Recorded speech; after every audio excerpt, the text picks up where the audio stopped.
এই দিবসটি পালন করতে গিয়েও আমাদের বিভিন্ন প্রোগ্রাম থেকে ভাইদেরকে গ্রেপ্তার করা হয়েছে। এই ঐতিহাসিক ট্র্যাজেডি, লগি বৈঠা দিয়ে মানুষ হত্যা এবং মৃত ব্যক্তির উপরে নৃত্য করার প্রতিবাদ জানানোর জন্য প্রতি বছর আমরা যখন এই প্রোগ্রামের আয়োজন করতাম, সেই সব প্রোগ্রাম থেকেও আমাদের ভাইদেরকে গ্রেপ্তার করা হতো, রিমান্ডে নেওয়া হতো, আহত করা হতো, পঙ্গুত্ব বরণ করার মতো পর্যায়ে তাদেরকে নিয়ে যাওয়া হতো। আল্লাহর অসম্ভব মেহেরবানি, 2006 সালের 28 অক্টোবরের সেই ধাপ অতিক্রম করেই 2024 সালের 5ই আগস্ট পরবর্তী শহীদ এবং আহত পঙ্গুত্ব বরণকারীদেরও আজকে একই সাথে স্মরণ করছি, যাদের ত্যাগ কোরবানির বিনিময়ে আজকের এই নতুন বাংলাদেশে আমরা আমাদের 2024 সালের শহীদ পরিবারের সেদিন পরিবারের গর্বিত সদস্যবৃন্দ যারা প্রত্যয় ব্যক্ত করে আমাদেরকে সান্ত্বনা দিয়ে বলেছিলেন, আমি এখানে সেই পরিবারের সদস্যবৃন্দ আছেন। ইবনে সিনা হাসপাতালে আমাদের 11 জন ভাই ভর্তি, তার মধ্যে 4 জন ভাইকে ডাক্তার ঘোষণা করেছে। তার মধ্যে আমাদের একজন ভাই ছিলেন, আমি তার মায়ের কাছে গেলাম খবরটা দেওয়ার জন্য না, আশ্বস্ত করার জন্য যে আপনার সন্তানের চিকিৎসা চলছে, দোয়া করবেন আপনি। সম্মানিত সুধী মণ্ডলী, ছাত্র শিবিরের ভাইয়েরা আছেন, আজকে সাংবাদিক বৃন্দ আছেন। ইসলামী ছাত্র শিবির আমাদের শুধু আবেগের কাফেলা না, ইসলামী ছাত্র শিবির মহান আল্লাহ সুবহানাহু ওয়া তাআলার পছন্দনীয় এবং কবুলকৃত একটি সংগঠন। আমি সেদিন সেই শহীদের মায়ের কাছে যখন গিয়ে বললাম, আমার সাথে 4 জন কেন্দ্রীয় কার্যকরী পরিষদের সদস্য ছিলেন, আমরা সিদ্ধান্ত নিয়ে গিয়েছিলাম মাকে আমরা কোনোভাবেই বুঝতে দেব না আপনার সন্তান ইতিমধ্যে শহীদ হয়েছে। আমরা তাকে মিথ্যা আশ্বাসও দেব না। ডাক্তার বলেছিলেন ক্লিনিক্যালি ডেট আমরা এখনো চেষ্টা করে যাচ্ছি, সেই কথাটুকুই আমরা তাকে বলার জন্য গিয়েছিলাম। কিন্তু আমার জীবনের জন্য ওটা একটা সেরা মুহূর্ত ছিল। আমি যখন আমাদের সেই শহীদ ভাইয়ের মাকে সান্ত্বনা দেওয়ার জন্য কথা বলছিলাম পর্দার আড়াল থেকে, ওপাশ থেকে তিনি খুব শক্ত এবং দৃঢ় কণ্ঠে আমাদেরকে জানালেন, তোমরা যত কথাই বলো, আমার সন্তান শহীদ হয়েছে, আমি শহীদের গর্বিত মা, আমাকে সান্ত্বনা দেওয়ার প্রয়োজন নেই, তোমরা আন্দোলন চালিয়ে যাও, তোমাদের এই লড়াই সফল হবে এবং বাংলাদেশে ইসলাম বিজয়ী হবে। 3টা কথা তিনি খুব দৃঢ়তার সাথে বলেছেন। উনি শক্ত ছিলেন, আমরা কেঁদেছিলাম।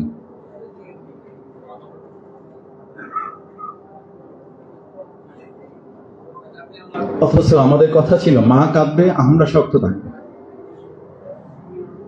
আমি ইসলামী ছাত্র শিবিরের সেই সময়ের কেন্দ্রীয় সভাপতি, এটা বলতে আমি স্বাচ্ছন্দ্য বোধ করি না। আমি বোধ করি ইসলামী ছাত্র শিবিরের সেই সময় আমার সাথে আমার 7টি কফিন আমি আমার কাঁধে বহন করার সুযোগ পেয়েছি। 8টি কফিনের জন্য আমরা প্রস্তুতি নিয়েছিলাম। আমান ভাই, আমাদের একজন ভাই এখনো বেঁচে আছে, বাংলাদেশ জামাত ইসলামীর তৎকালীন আমির, এবং তিনি তখনও মন্ত্রী। শহীদ মাওলানা মতিউর রহমান নিজামী ভাইকে আমি ফোন করে বললাম, আমাদের 8টি শহীদের কফিনের জানাজা হবে, আপনাকে থাকতে হবে। বলেন তুমি কি করে নিশ্চিত হলে? আমি বললাম ডাক্তারদের সাথে কথা হয়েছে, ইতিমধ্যে 7 জন নিশ্চিত হয়েছে, আর একজন অবস্থা ভালো না, এবং ডাক্তাররা আমাদেরকে পরামর্শ দিয়েছেন এটারও প্রস্তুতি গ্রহণ করার জন্য। আমান ভাইকে আমরা দেখে হসপিটালে দেখা শেষ করে আমরা ফিরে আসলাম। ফিরে আসার পর আমরা যখন কফিন সব প্রস্তুত করে, আপনারা মাওলানা দেলোয়ার হোসেন সাইদি রাহিমাহুল্লাহ সেদিন বক্তব্য দিয়েছেন মগবাজার আমাদের কেন্দ্রীয় পেজের সামনে, সেই বক্তব্য এখনো ভিডিওতে পাওয়া যায়।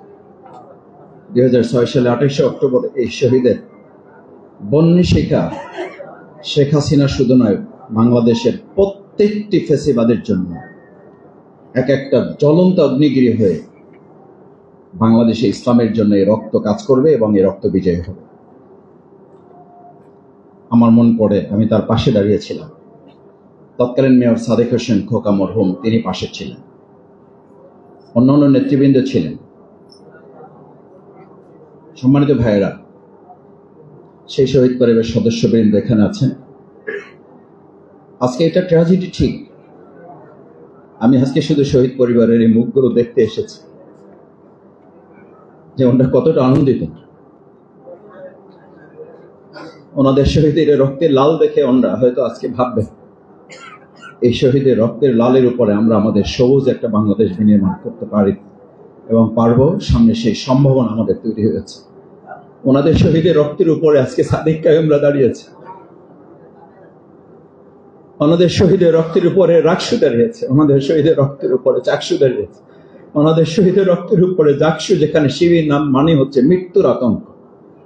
এটা আপনাদের প্রাপ্য, আপনাদের সন্তানদের জীবন রক্তের প্রাপ্তি, এটা আর কিচ্ছু। সাদিক কায়েমদের কোনো যোগ্যতা না, সাদিক কায়েমদের কোনো প্রচেষ্টার ফসল না। এটি চট্টগ্রাম বিশ্ববিদ্যালয়ের রনির কোনো প্রচেষ্টার ফসল না, রাজশাহী বিশ্ববিদ্যালয়ের ভিপির কোনো কৃতিত্ব নেই, ইসলামী ছাত্র শিবিরের জাহিদেরও কোনো কৃতিত্ব নেই। এটা ছাত্র শিবিরের কেন্দ্রের শহীদ জাহিদ নিজে বলেছে, সে কথাটাই আপনাদেরকে বলছি।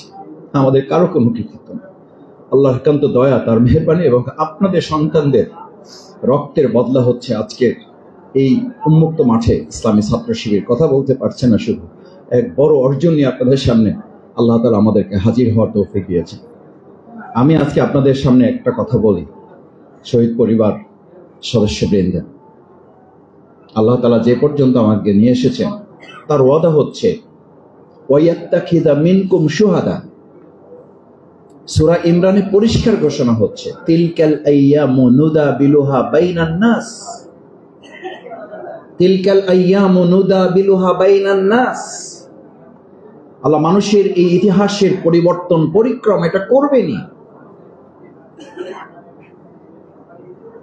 এবং কি কারণে করবেন আল্লাহ তাআলা সেটি জানাচ্ছেন, ওয়ালিয়ালামাল্লাহুল্লাযীনা আমানু, তারা দেখতে চান প্রকৃতপক্ষে কারা তাদের মুখের কথার সাথে কাজের মিল রেখে ইমানের দাবিতে তারা বিশ্বাসী, কারা প্রকৃতপক্ষে দেশপ্রেমিক, কারা ইসলামের জন্য কাজ করেন, কাদের মনে মুনাফিকি নাই, কাদের মধ্যে আমানতদারিতার হীনতা নেই, কাদের মধ্যে চরিত্রের হীনতা নেই। এটি আল্লাহ বাছাই করতে চান, যাচাই করতে চান।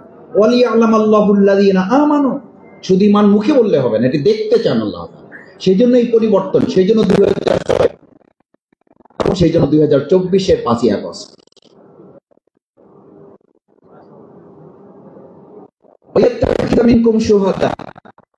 তাদের মধ্য থেকে এরকম কিছু লোকের ইমান যাচাই করতে গিয়ে শুধুমাত্র যাচাই প্রক্রিয়া না, যাচাই প্রক্রিয়ার একটা পর্যায়ে তোমাদের মধ্য থেকে কাউকে কাউকে আল্লাহ তাআলা শহীদ হিসাবে কবুল করেন।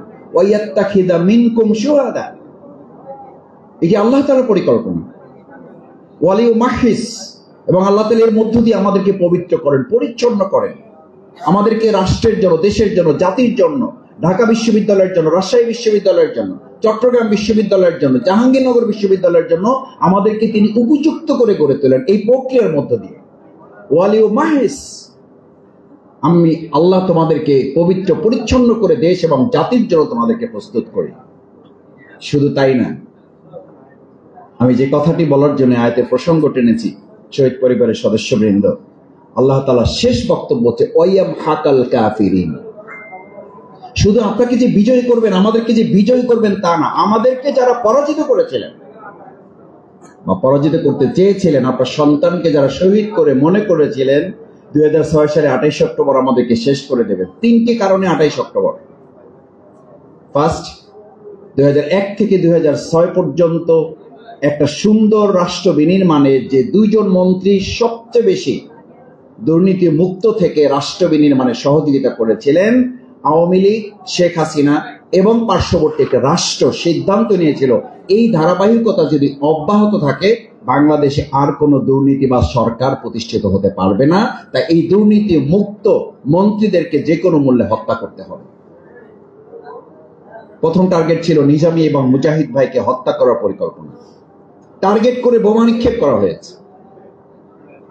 নিজামী ভাইকে বলা হয়েছিল আপনি একটু বসে যান। এখন আমরা স্টেজের অল্প কাছে ছিলাম, মতিউর রহমান মল্লিক ভাই আমাদেরকে পরে বলেছিলেন, আমি নিজামী ভাইকে হাত ধরে টেনে বসাবার চেষ্টা করেছিলাম যে বোমা নিক্ষেপ হচ্ছে, আপনি একটু বসুন আমিরে জামাত। আমির জামাত দ্ব্যর্থহীন কণ্ঠে বলেছিলেন, জামাত ইসলামী নিয়ে অনেক কথা বলা যায়, বলছেন অনেকে। আমির জামাত নিজামী ভাই সেদিন বলেছিলেন, আমার একজন কর্মী সমর্থক আজকে ময়দান থেকে চলে যায় নাই, বসে যায় নাই, সেখানে মতিউর রহমান নিজামী 1 সেকেন্ডের জন্য এখান থেকে মাথা নিচু করতে পারে না। তিনি তার বক্তব্য, তিনি তার কথা অত্যন্ত দৃঢ়তার সাথে শান্তভাবে তিনি বক্তব্য উপস্থাপন করেছিলেন। ইতিহাসে সেটা ছিল একটা ঐতিহাসিক মাইলফলক। দ্বিতীয় টার্গেট ছিল জামাত ইসলামীকে দমন করে গোটা মানব জাতির মধ্যে একটা ভয়ের রাজ্য তৈরি করা, যেটার মাধ্যমে তারা বিগত 15 বছর পরিচালনা করতে পারবে বলে মনে করেছিল। আপনাদের একটু বলে রাখি, ছাত্র শিবির জামাত ইসলামীকে নিয়ে যারা এখন ভয়ভীতি দেখান, হুমকি দিচ্ছেন, নিষিদ্ধ করার দাবি তুলছেন, মুখরোচক বক্তব্য দিচ্ছেন, এইসব ধাপ জামাত ইসলামী ছাত্র শিবির আল্লাহর একান্ত মেহেরবানি, শহীদ পরিবারের এই গর্বিত সদস্যবৃন্দের দোয়া বরকতে আমরা এগুলো পার হয়ে এসেছি। আমাদের সেই দিনই বলা হয়েছিল আমাদেরকে শেষ করে দেওয়া হবে। জামাত ইসলামী শেষ করা যায় নাই। সকাল 7টা থেকে সন্ধ্যা 7টা পর্যন্ত আমরা লড়াই করেছি শুধু এক হাতের একটা লাঠি হাতে নিয়ে। এখনো বিভিন্ন টিভি ফুটেজ পাওয়া যায়, লাল কালি দিয়ে বরফ চিহ্ন দিয়ে আমাদেরকে দেখানো হয় এই হচ্ছে নিজামী মুজাহিদের সেনাপতিরা। হাতে কি দেখানো হয়? একটা লাঠি দেখানো হয়, আর তার বিপরীতে আগ্নেয়াস্ত্র, AK-47, পিস্তল, রাইফেল, বন্দুকের গুলি, বোমা, মুহুর্মুহুর বোমা। এই সমস্ত কিছুর বিপরীতে আমরা শুধু লাঠি দিয়ে, তখন ওখানে কনস্ট্রাকশন চলতেছে বিল্ডিং এর, শুধুমাত্র আমরা টিনের উপরে বাড়ি মারতাম। আমাদের কর্মীদেরকে আমরা বলতাম টিনের উপরে শুধু লাঠি দিয়ে আঘাত করো, যেন প্রতিপক্ষ বুঝতে পারে যে আমাদেরও কিছু শক্তি আছে। আমাদেরকে যারা এখনো অস্ত্রবাজ হিসাবে দেখাতে চান, আমাদের অস্ত্রের শক্তি ওই একটা লাঠি ছিল। আমাদের অস্ত্রের শক্তি ওটা ছিল না। আমাদের শক্তি ছিল আল্লাহর উপর বিশ্বাস এবং আস্থা, জনগণের ভালোবাসা। আমাদের জনগণের, আমাদের জনশক্তির ডেডিকেশন, স্যাক্রিফাইস, কোরবানি তারা সেদিন উপহার দিয়েছে। আমি ছাত্র শিবিরের দায়িত্বে থাকার কারণে আমাকে ওখানে থাকতে হয়েছে। আমাদের ভাইরা থেকেছেন। শহীদের কফিন আমাদের সামনে নিয়ে এসে দাঁড় করানো হয়েছে। আমাকে জিজ্ঞেস করা হয়েছে, মাসুদ ভাই এখন কি লড়াই চলবে না কফিনের জানাজা হবে? আমরা তখন সবাই মিলে বলেছিলাম এখন লড়াই চলবে আমাদের। এবং সন্ধ্যা 7টায় যতক্ষণ পর্যন্ত প্রশাসন ওই সন্ত্রাসীদেরকে পল্টন মোড় থেকে সরিয়ে না দেওয়া নিশ্চয়তা দিয়েছে, যেখান থেকে তাদেরকে না সরানো পর্যন্ত আমাদের একজন কর্মী এখান থেকে যাবে না। আমরা একজন ভাই ওখান থেকে যাইনি। প্রশাসন এসে মাঝখানে দাঁড়িয়ে যখন আমাদেরকে বলেছে, আমরা তাদেরকে সরিয়ে দিয়েছি এবং তারা নিশ্চিত করেছে যে তারা হামলা করবে না। তারপর আমাদের ভাইরা অফিসে গিয়েছে। একটা কথা বলি এবং শেষের দিকে যেতে চাই। অফিসে যখন ঢুকেছি, ছাত্র শিবিরকে কেউ কেউ এক্সট্রিমিস্ট মনে করেন, প্রতিক্রিয়াশীল মনে করেন, কেউ কেউ রক্ষাটা বলে আত্মতৃপ্তি ঢেকুর গিলতে চান। আমাদের ভাইদের যখন 7 জনকে শহীদ করা হয়েছে, মুজাহিদ ভাই শহীদ, হাফেজ শিপন ভাইকে, মাসুম ভাইকে, আমাদের চোখের সামনে রক্তাক্ত কফিন যখন, সেই সন্ধ্যা 7টায় যখন আমি অফিসে ঢুকি, অফিসে দোতলায় আমাদের অফিস, ঢুকতে গিয়ে নিচতলায় গিয়ে দেখলাম যে 14 জন লোককে একটা রুমের মধ্যে বসিয়ে রাখা হয়েছে।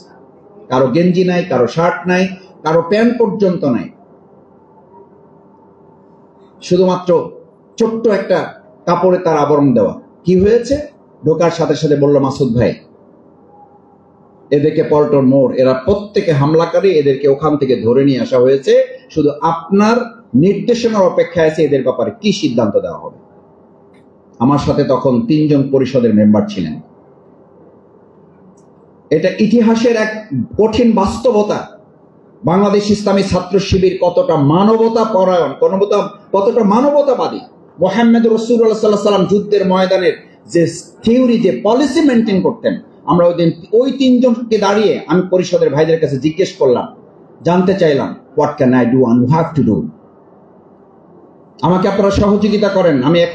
আমি নিজে আবেগ আপ্লুত, আপনারও আবেগ আপ্লুত। আমাদের ভাইদেরকে তারা হত্যা করেছে, সেরকম 14 জনকে এখানে ধরে নিয়ে এসছে আমাদের ভাইয়েরা। পুলিশের কাছে দেওয়া হয় নাই, কারণ পুলিশ তখন আমাদেরকে সহযোগিতা করছে না। আইনের তারা তোয়াক্কা করছে না, বিশ্বাস করছে না পুলিশের হাতে দিলে কি হবে। আমাদের 3 জন ভাই পরামর্শ দিল, ভাই যদি তাদের ব্যাপারে কোনো সিদ্ধান্ত হতো সেটা যুদ্ধের ময়দানে, সেটা মাঠেই করতে হতো। এখন রুমের মধ্যে ঠান্ডা মাথায় তাদের ব্যাপারে কোনো সিদ্ধান্ত কার্যকর হতে পারে না। আমি তখন বললাম, আপনাদের এই পরামর্শকে ধারণ করেই আমি ভাইদেরকে বললাম তাদের জন্য শার্ট কিনে নিয়ে আসা হোক, তাদের জন্য গেঞ্জি নিয়ে আসা হোক, তাদের জন্য জুতা কিনে নিয়ে আসা হোক, জুতো নিয়ে আসা হলো, গেঞ্জি নিয়ে আসা হলো, প্যান্ট নিয়ে আসা হলো, কারোর জন্য পাঞ্জাবি কিনে নিয়ে আসা হলো। নিয়ে এসে যখন তাদেরকে এগুলো সব গুছগাছ করে দিয়ে আমরা তাদেরকে ছেড়ে দিচ্ছি, ওই অবস্থায় ওখানেই 14 জনের মধ্যে 4 জন ভাই বললেন যে ভাই আমাদের ভুলভ্রান্তি হয়েছে, হয় নাই, এই নিয়ে আলোচনা করতে চাই না। আপনাদের এই ব্যবহারে মুগ্ধ হয়ে আমরা আজকে থেকে ইসলামের সাথে কাজ করার জন্য প্রতিশ্রুতি দিচ্ছি। বাকি 11 জনের মধ্যে 3 জন সাথী হয়েছিল, বাকি 11 জনের মধ্যে 3 জন সাথী হয়েছিল, 8 জনের মধ্যে 2 জন, আমি পরবর্তী পল্টন থানায় যখন 2 জন রোকন হয়েছিল। This is Islam, this is ইসলামী ছাত্র শিবির, দিস ইজ বাংলাদেশ জামাত ইসলামী। সম্মানিত সুধী মণ্ডলী, শহীদ পরিবারের সদস্যবৃন্দ, আমি আপনাদের কাছে অনুরোধ করতে চাই, আসুন আজকে বাংলাদেশের এই প্রেক্ষাপট 2024-এ এসে আমরা 2006-এও দেখেছি জামাত ইসলামীকে টার্গেট করা। তখন কিন্তু আরেকটা সমাবেশও চলছিল পল্টনে, নয়াপল্টনে, কিন্তু তখন বিএনপি অফিসের প্রোগ্রাম চলমান এবং 4 দলীয় জোটের কর্মসূচি সিদ্ধান্ত ছিল আমরা এখানে প্রোগ্রাম করব, তারা ওখানে প্রোগ্রাম করবে। আমি এই কথাটা এই কারণে বারবার বলি, বাংলাদেশ ইসলামী ছাত্র শিবির, বাংলাদেশ জামাত ইসলামীকে টার্গেট করে হামলা করা, কথা বলাটা এই দেশের কোন সুশীল সমাজের একটা ট্রেডিশনে পরিণত হয়েছে। মানে কেউ যখন হাইলাইট হতে চায়, কেউ যখন নিজেকে জাহির করতে চায়, এটার একটা পথই হচ্ছে জামাত ইসলামী ছাত্র শিবির কিনে কথা বললেই তিনি হাইলাইটস হতে চান, তিনি নিজেকে জাহির করতে চান, এবং এটা একটা পথ বের হয়েছে। সেদিনও 2006 সালে 28 অক্টোবর পাশেই প্রোগ্রাম হচ্ছে, মাথা ব্যথা নেই, ওখানে হামলা নেই, ওখানে সংঘর্ষ নেই, ওখানে শাহাদাত নেই, ওখানে পুলিশের কোনো বিষয় নেই। অথচ আমরা বারবার প্রশাসনকে বলছিলাম, তখন আমাদের মন্ত্রী আছেন, তখন স্বরাষ্ট্রমন্ত্রী লুৎফুজ্জামান বাবর সাহেব আছেন আমাদের অফিসে বসে, আমি কেন্দ্রীয় সভাপতি এই হিসাবে বলছি, আমি পাশে থেকে মুজাহিদ ভাইকে সেভারাল টাইম ফোন করতে দেখেছি। লুৎফুজ্জামান বাবর সাহেবকে আমরা সকাল 7টা থেকে বিকাল 3টা পর্যন্ত তাকে ফোনে উদ্ধার করা সম্ভব হয় নাই। কেন? সরকার আছে তো, তখন হস্তান্তর তো হয় নাই, 4 দলের জোটে আমরা আছি তো, নয়াপল্টনের একটা প্রোগ্রাম চলমান, এত বড় সংঘর্ষ চলছে, কেন আমরা একসাথে প্রতিরোধ গড়ে তুলতে পারলাম না? কেন শুধু ছাত্র শিবির, কেন শুধু জামাত ইসলামীকে এটা মোকাবেলা করতে হলো? 2024 সালের জুলাই আগস্টে শুধুমাত্র জামাত ইসলামী ছাত্র শিবিরকে কেন নিষিদ্ধ হলো? এই প্রশ্নগুলো জাতির সামনে তুলে ধরা হবে এই কারণে যে বাংলাদেশের জন্য এমন একটা অ্যাসেট জামাত ইসলামী ছাত্র শিবিরকে আল্লাহ তাআলা করেছেন, যুগে যুগে কালে কালে সমস্ত দেশের শত্রুরা এবং আধিপত্যবাদীরা জামাত ইসলামী ছাত্র শিবিরকে টার্গেট করে কাজ করতে পছন্দ করে। এই পছন্দ করার অর্থই হলো বাংলাদেশের জামাত ইসলামী ছাত্র শিবির হচ্ছে এই দেশের সবচেয়ে বড় সম্পদ, জনগণের ভালোবাসার বস্তু, এবং আগামী দিনে একটি মানবিক রাষ্ট্র বিনির্মাণের সবচেয়ে বড় প্রতীক্ষা হচ্ছে বাংলাদেশ ইসলামী ছাত্র শিবির, বাংলাদেশ জামাত ইসলামী। আসুন, আমাদেরকে যতই টার্গেট করা হোক, ওই টার্গেট করেছিলেন বলে আজকে ছাত্র জনতা আমাদেরকে বিশ্ববিদ্যালয়ে টার্গেট করে আমাদেরকে একটা জায়গায় পৌঁছেছে।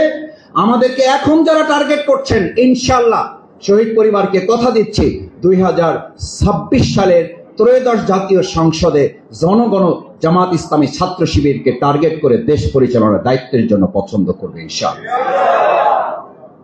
সেটাই হচ্ছে 2006 সালে 28 অক্টোবরের সবচেয়ে বড় প্রতিশোধ। সেই প্রতিশোধ যেন আল্লাহ সুবহানাহু ওয়া তাআলা আমাদের জন্য কবুল করেন, শহীদ পরিবারকে কবুল করেন। ইসলামী ছাত্র শিবির যে ঐতিহাসিক ভূমিকা সেদিন রেখেছিল আমাদের কর্মী ভাইয়েরা, আমাদের সমর্থক ভাইয়েরা, শুভাকাঙ্ক্ষীগণ, আমি আমার চোখের সামনে দেখা সেই ঘটনাগুলো আমাকে শুধু উজ্জীবিতই করে না, আমাকে এই কথা বলতে বাধ্য করে যে আমরা ঐতিহাসিক বদরের ময়দান দেখি নাই, ঐতিহাসিক পল্টন দেখার সুযোগ পেয়েছি। আল্লাহ সুবহানাহু ওয়া তাআলা ঐতিহাসিক এই পল্টনকে বদরের মতো করে কবুল করে আমরা যেন আমাদের প্রিয় মাতৃভূমি বাংলাদেশকে মানুষের বিজয়ের জন্য গ্রহণ করতে পারি, সেই প্রত্যাশা ব্যক্ত করে শহীদদের জন্য দোয়া করি। আমাদের এখনো অনেকে অসুস্থ আছেন, সেই সময়ে যারা আহত পঙ্গু অবস্থায় আছেন তাদের জন্য দোয়া করি, এবং আমরা আশা করি যে মামলাটা আওয়ামী লীগ, শেখ হাসিনা তাদের ক্ষমতা বলে সম্পূর্ণ অন্যায়ভাবে এটাকে প্রত্যাহার করে নিয়েছে, এটা অতি সত্বর ট্রাইব্যুনালে নিয়ে বিচারের মাধ্যমে শহীদ পরিবারের সাথে সম্পৃক্ত যারা এই সন্ত্রাসী কর্মকাণ্ডে আমাদের শহীদ করা হয়েছে সেই খুনিদের গ্রেপ্তারের মাধ্যমে ব্যবস্থা নেওয়া হবে।